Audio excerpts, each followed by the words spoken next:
City continuing to mourn the drowning deaths of 3 young children on Coney Island. The children's mother remains hospitalized this morning and is undergoing psychiatric evaluations after she was found disoriented on the beach and was then questioned by police.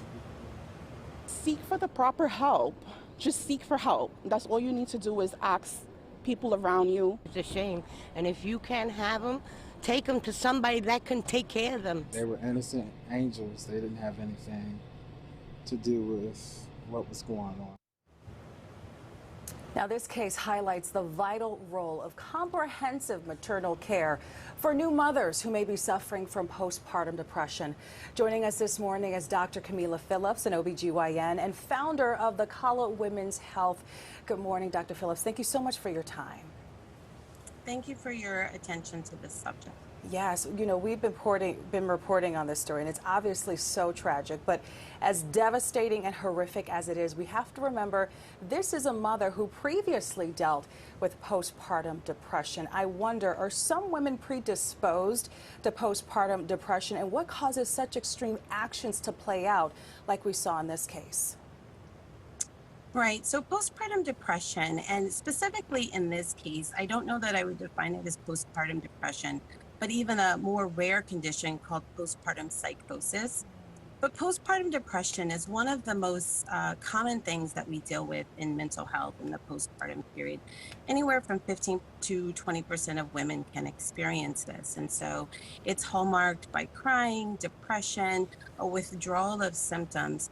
And women who are predisposed tend to be women who have a history of depression or anxiety in the pregnancy, a family history of psychosis, and women who are often without a lot of social support in the pregnancy and postpartum.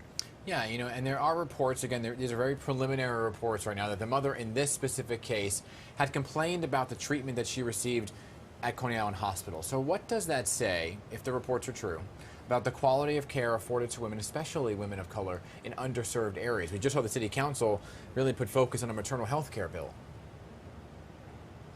We know that healthcare in the United States is lacking. When we think about health disparities as it relates to education, income, medical bias, it is not a surprise to me that mothers are complaining about the level of treatment that they receive. So this is an issue that the city is trying to address right now and couldn't come at a better time. I hear universally from my mothers of color especially that they receive different treatment from their white counterparts when they enter this space. So lives are on the line, and this is a time when even this tragic story highlights the importance of mental care and comprehensive maternal care for women in this country. Absolutely. And Doctor, in your practice, what have your patients told you about the lack of maternal health care and postpartum care they've received? Well, universally, they give the United States a failing grade in this aspect. Women are at home by themselves without the mental and social support that they need. They're often rushed back to work within 6 to 8 weeks with limited child care, and the isolation has been even more compounded by COVID. So we are really failing our women and birthing people in this sense. So I can identify with some of the struggles that this mother may have been experiencing, because I do universally hear it from mothers across the board. Yeah, and because you hear of it so much, right, what are some of the options for someone who may be watching right now, a new mom who might be feeling overwhelmed or suffering from postpartum? Right. It's so important that people realize that they are not alone. Mental health struggles don't reflect your ability to parent or some type of weakness, moral or otherwise. And so it's really important that you reach out for help. A lot of this information is in postpartum discharge paperwork, but who looks at that? It's important that we put emergency phone numbers on our refrigerator, on our counter, in our phone, and just ask for help. 911 is an excellent resource. These are mental health and medical emergencies. 911 is there for you.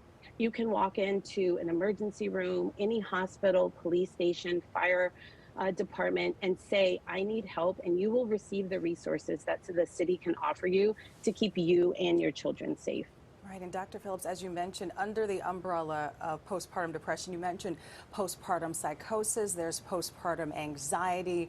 What are some hallmark signs that friends and family should be looking out for? Yeah.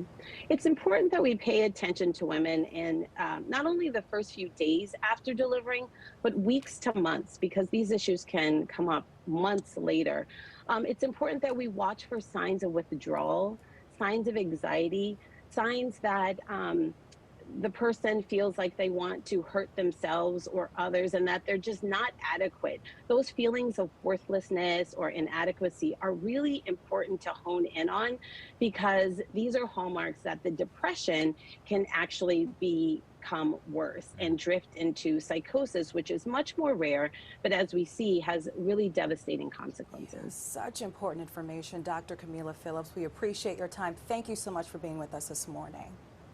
Thank you for having me. Of course, and very important here, if you or someone you know is overwhelmed, please know that under New York safe haven laws, you can drop off your children at any hospital, police, or fire stations without facing any charges. You can also call the Safe Haven hotline, that number right there on your screen, 1-866-505-7233.